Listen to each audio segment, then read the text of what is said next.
అందరికీ నమస్కారం. తెలంగాణ రాష్ట్ర ఆవిష్కరణ సందర్భంగా, ఎందుకంటే రాష్ట్రం ఏర్పడే ముందు చాలా సందర్భాల్లో ముఖ్యంగా అమెరికాలో ఉన్నటువంటి ఎన్ఆర్ఐస్ అంతా తెలంగాణ రాష్ట్రం కావాలనేటువంటి ఒక పట్టుదలతోని ప్రజాప్రతినిధులు కానీ ప్రజలు కానీ స్ఫూర్తినిచ్చి ఎంకరేజ్ చేసినటువంటి సందర్భం తెలుసు. చాలా సందర్భాల్లో కాన్ఫరెన్స్ పెట్టి మమ్మల్ని కౌన్సిలింగ్ చేసేటువంటి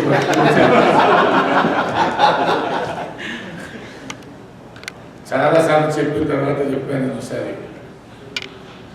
అమెరికాలో ఉండి మమ్మల్ని ఇబ్బంది పెట్టేదానికంటే మీకంటే మాకు ఎక్కువ తెలంగాణ వస్తే మన తెలుగు ఎన్నికైతే తెలంగాణ వస్తే మాకు లాభం మీకు లాభం కాదు.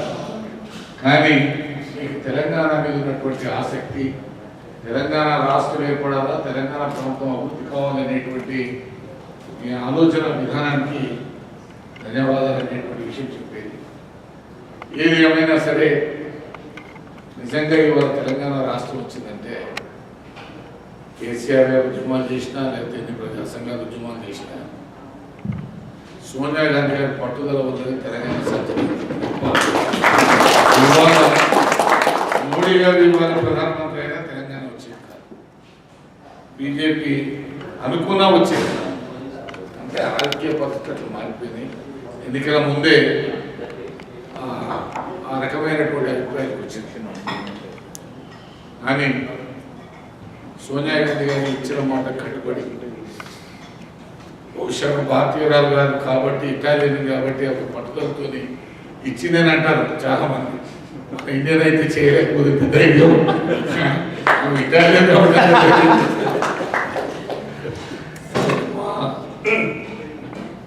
మా చర్చల సందర్భంలో వచ్చేటువంటి ఫీలింగ్స్ చెప్తున్నారు. సరే, 2 రాష్ట్రాలు ఏర్పడ్డాయి. మా వరకు మేము 2 ప్రాంతాల మధ్యలో అన్నదమ్ములు ఏర్పడితే ఏ విధమైనటువంటి తాత్కాలికమైన సమస్యలు ఉంటాయో ఇప్పుడు ఉన్నాయి. ప్రధానంగా 2-3 బేసిక్ ఇష్యూస్ మీద 2 రాష్ట్ర ప్రభుత్వాల మధ్య, 2 ప్రాంతాల మధ్య సమస్య. ఒకటి 1956 కన్నా ముందు ఉన్నటువంటి స్థానికత అనేటువంటి ఒక సమస్య జరుగుతుంది. అది సరి అయినటువంటి నిర్వచనం 1956 కాదు. ఎందుకంటే 1974లోనే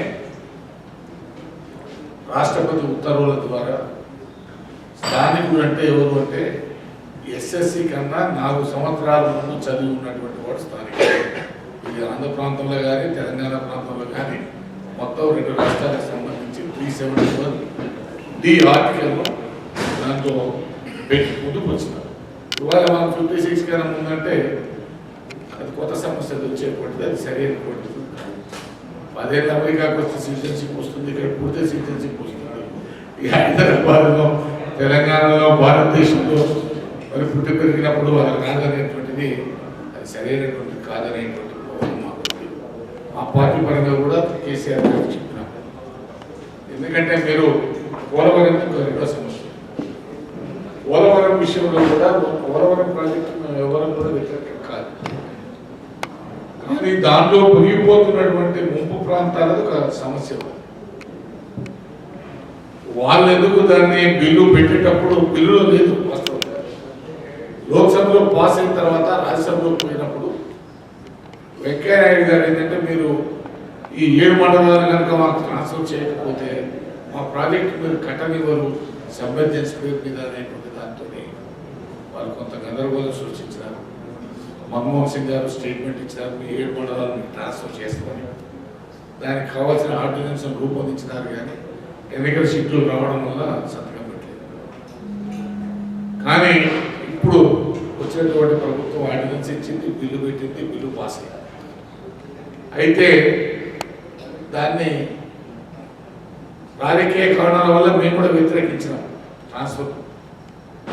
కానీ వాస్తవంగా 1956 కన్నా ముందున్న తెలంగాణ కావాలని కేసీఆర్ గారే ప్రతిపాదన పెట్టారు.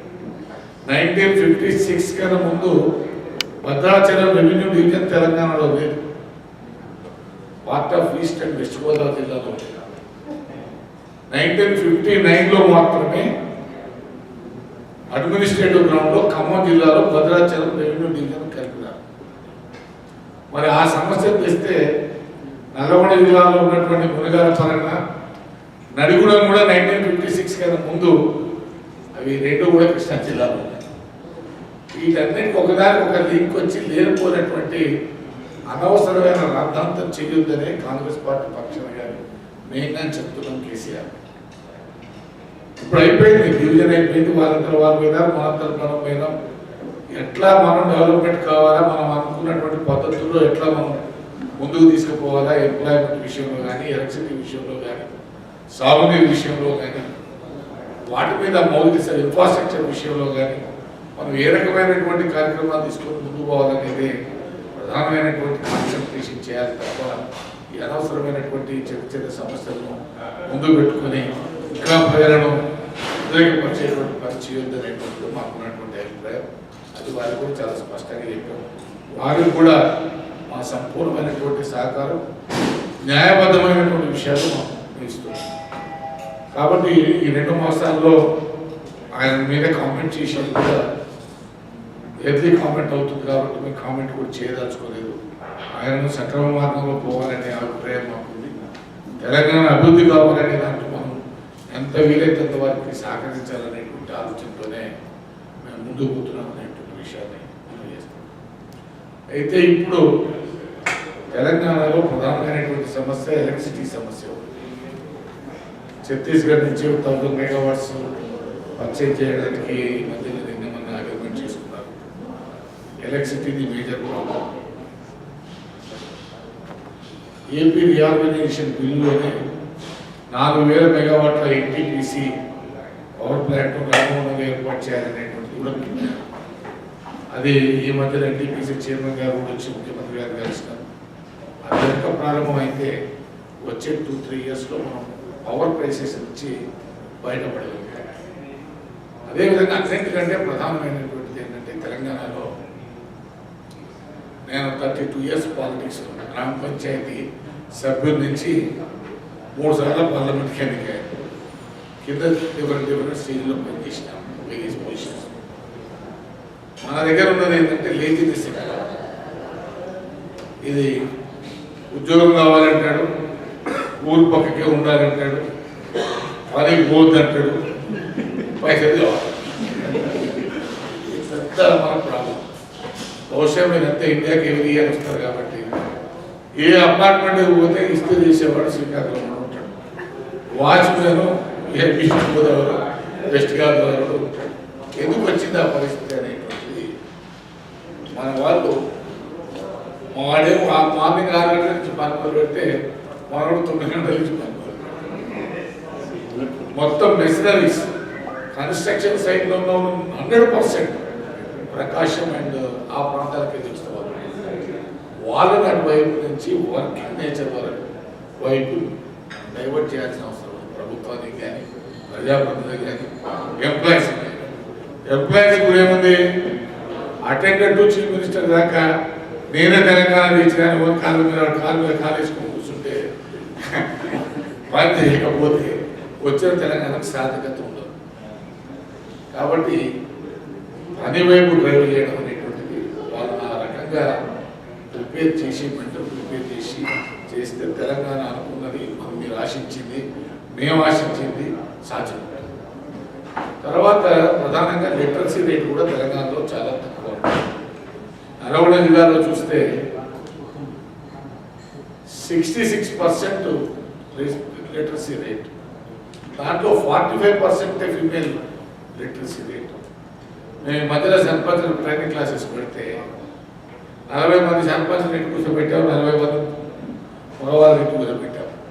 చదువురాను చేయలేకపోతే 5 ముగ్గురు లేబెట్టారు. మాకు చదువురాను సర్పంచ్ 14 మంది మహిళలు లేబెట్టారు చదువురాను. ఇక చదివే రాకపోతే సర్పంచ్ ఏం పని చేస్తాడు అనేది ప్రధానమైన. అందుకనే అక్షరాస్యత వైపు కూడా మనం బాగా చేయాల్సి ఇంతకుముందు మన మిత్రులు చెప్తున్నారు తెలంగాణ అంట. అయితే గవర్నమెంట్ నుంచి ఎడ్యుకేషన్కు డబ్బులు లేవా అంటే కోట్లాది రూపాయలు డబ్బులు వస్తున్నాయి. ఇంతకుముందు గ్రామ పంచాయతీ మన స్కూళ్ళల్లో రూములు ఎక్కువ, రూమ్ల ప్రాబ్లం లేదు. ఆర్ఎస్ఎం ఆర్బిఎం అనేటువంటి స్కీమ్స్ గవర్నమెంట్ ఆఫ్ ఇండియా ఇన్ఫ్రాస్ట్రక్చర్కి ఇస్తాం. తర్వాత ఒక నల్గొండ జిల్లాలోనే 33 మండలాల్లో మోడల్ స్కూల్స్ అని 6వ తరగతి నుంచి 12th క్లాస్ వరకు ఇంగ్లీష్ మీడియంలో విద్యాబోధన చేయడానికి 4,25,00,000తోనే బిల్డింగ్స్ కట్టారు. లాస్ట్ అకాడమిక్ ఇయరే స్టార్ట్ అయ్యింది. ఎందుకంటే నేషనల్ లెవెల్లో కాంపిటీషన్లో ఈ పిల్లలు కాంపిటీషన్లో తట్టుకోలేకపోతున్నారు అనే దాని కొరకు 6th నుంచి 12th వరకు ఇంగ్లీష్ మీడియంలో విద్యాబోధన చేస్తూ ఉన్నారు. అదేవిధంగా పర్టికులర్లీ గర్ల్స్ కొరకు కూడా ప్రతి మండలంలో కస్తూర్బా విద్యాలయాలని ఇంక్లూడింగ్ హాస్టల్ ఫెసిలిటీ వాళ్ళకు కూడా ఎడ్యుకేషన్ ఇస్తున్నాం. టీచర్స్ రిక్రూట్మెంట్కి ఇబ్బంది లేదు, కానీ ఓన్లీ పని చేయడంలోనే ఇబ్బంది. ఆ అచీవ్మెంట్ వాళ్ళని ఏ విధంగా ట్రైన్ చేయగలుగుతాం అనేటువంటిది చూడాల్సినటువంటి అవసరం. తర్వాత యూత్లో కూడా పని చేద్దామనే పట్టుదల మన దగ్గర బాగా మందులు తాగుడుకు అలవాటు పడ్డారు. 10-11 గంటలు కాగానే ఎక్కడ దావుతూ దొరికితే ఎక్కడ పోదాం ఎక్కడ దాగుదా వినిపోయి. దానివల్ల మేము జిల్లా కలెక్టర్ కొంత ఒకసారి రివ్యూ చేస్తే ప్రతి గ్రామంలో 35 నుంచి 40 మంది బిలో 30-32 ఇయర్స్ వీడియోస్ ఉంటున్నారు. ఏంటి కారణం అంటే వాడు తాగుడు, చనిపోడు, వారు మొదలుపెట్టుకోవడం. బేసిక్గా ప్రధానమైనటువంటిది హెల్త్ మీద కూడా మన దగ్గర మేజర్ ప్రాబ్లం ఏంటంటే, ఒక నల్గొండ జిల్లాని ఎగ్జాంపుల్ చెప్తాను. 730 సబ్ సెంటర్స్ ఉంటాయి. మొత్తం 1169 గ్రామ పంచాయతీ నల్గొండ జిల్లాలో 735 సబ్ సెంటర్. ప్రతి సబ్ సెంటర్ బిల్డింగ్ ఉంటుంది, దాంట్లో 2 ఏఎన్ఎంలు ఉంటారు. వీక్లీ ఒకసారి ఆ ప్రతి సబ్ సెంటర్కు డాక్టర్. తర్వాత ప్రతి విలేజ్ అంగన్వాడీ ఉంది. ప్రతి 1000 పీపుల్కి ఒక ఆశా వర్కర్ అని పెట్టినారు. వీళ్ళు ఏంటంటే పిల్లలకు పౌష్టికాహారం, ప్రెగ్నెంట్ ఉమెన్స్కి పౌష్టికాహారం ద్వారా డెలివరీకి హాస్పిటల్ తీసుకురావాలి. మా లెక్కలు తీస్తే 100 డెలివరీలు అయితే 23 మంది మాత్రమే, 23% మాత్రమే గవర్నమెంట్ హాస్పిటల్కి వస్తున్నారు. Remaining 77 private hospital. ఈ 77%లో 95% సిజేరియన్ చేస్తున్నారు. ఓన్లీ బికాస్ ఆఫ్ మనీ తీసుకపోరు కోసులు అంతే లెక్క. ఏంటి ఎందుకు ఇట్లా గవర్నమెంట్ హాస్పిటల్ రావట్లేదు, ప్రైవేట్ హాస్పిటల్ పోతున్నారంటే ఆ ఏఎన్ఎంలు ఒక ప్రైవేట్ ఆసుపత్రితో మాట్లాడుకుంటే ఒక కాన్పు 5 రూపాయల డాక్టర్ ఇస్తారు, నెలకు 5,000 తీసుకొని పోతుంది.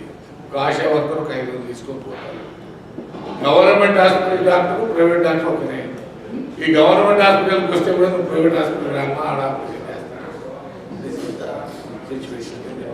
హెల్త్ ఈ రకమైనటువంటి ఇబ్బందులన్నీ తొలగించినప్పుడు మాత్రమే మనం అనుకున్నటువంటి తెలంగాణ సాధ్యమవుతుంది. నదీ జలాల విషయం అది మెయిన్ వాటర్ ప్రాబ్లం. దానికి సంబంధించి గోదావరి బేసిన్, కృష్ణా 2 ప్రధానమైన నదులు తెలంగాణలో ఉన్నాయి. కృష్ణా బేసిన్ మీద ఒకసారి అవార్డు పాస్ అయింది. రెండోది ఇప్పుడు Brijesh Kumar committee, justice Brijesh Kumar committee ఒక తీర్పు ఇచ్చినాడు. దాని మీద మనం సుప్రీంకోర్టుకు అప్పుడు ఉన్నటువంటి యునైటెడ్ ఆంధ్రప్రదేశ్ ఈ తీర్పు మాకు న్యాయం జరగలేదనేటువంటిది సుప్రీంకోర్టులో ఉంది. అదేవిధంగా గోదావరిలో 1450 టీఎంసీలకు వాళ్ళు కానీ మనం కానీ 750 టీఎంసీలు మాత్రమే ఇప్పటికి నీళ్ళు వాడుతున్నాం. ఇంకా 750 టీఎంసీలు సముద్రంలో పోతున్నాయి. తెలంగాణకు వచ్చిన ప్రాబ్లం ఏంటంటే మనం అప్పర్లో ఉన్నాం, మన విభజన వాటర్ డ్రా చేయాలంటే ఓన్లీ లిఫ్ట్ ఇరిగేషన్స్ తప్ప. లిఫ్ట్ ఇరిగేషన్ అంటే మనకు ప్రాణహిత చేయాల దాంట్లో తీసుకున్నాం. దేవాదుల దాంట్లోకి వెళ్ళే తీసుకున్నాం. దొంగ కూడా ఒకటి ఇంకా స్టార్ట్ కావాల్సినటువంటి అవసరం ఉన్నది. ఎల్లంపల్లి ఆల్రెడీ కంప్లీట్ అయింది. ఈ ప్రాజెక్టులన్నీ కూడా on the basis of the lift irrigation. Lift irrigation costly affair, power problem ఉన్నది. కాబట్టి వీటిని ఏ విధంగా మనం పవర్ విధంగా ఉత్పత్తి చేయగలిగితే ఈ లిఫ్ట్ ఇరిగేషన్ స్కీమ్లన్నీ కూడా నడిచేటువంటి పరిస్థితులు ఇవన్నీ పూర్తయ్యే పరిస్థితులు. ఈ విధంగా ఇరిగేషను, హెల్త్, ఎడ్యుకేషను, ఇన్ఫ్రాస్ట్రక్చర్ చాలామందికి ఏంటంటే హైదరాబాదు ఏదో డౌన్ఫాల్ అవుతుంది. హైదరాబాద్కు ఎలాంటి గ్రోత్కి ఇబ్బంది లేదు. హైదరాబాద్ గ్రోత్ ఆ వాతావరణం మీదే ఉన్నది, ఆ అట్మాస్ఫియర్ మీదే ఉన్నది. మనది కాస్మోపాలిటన్ సిటీ.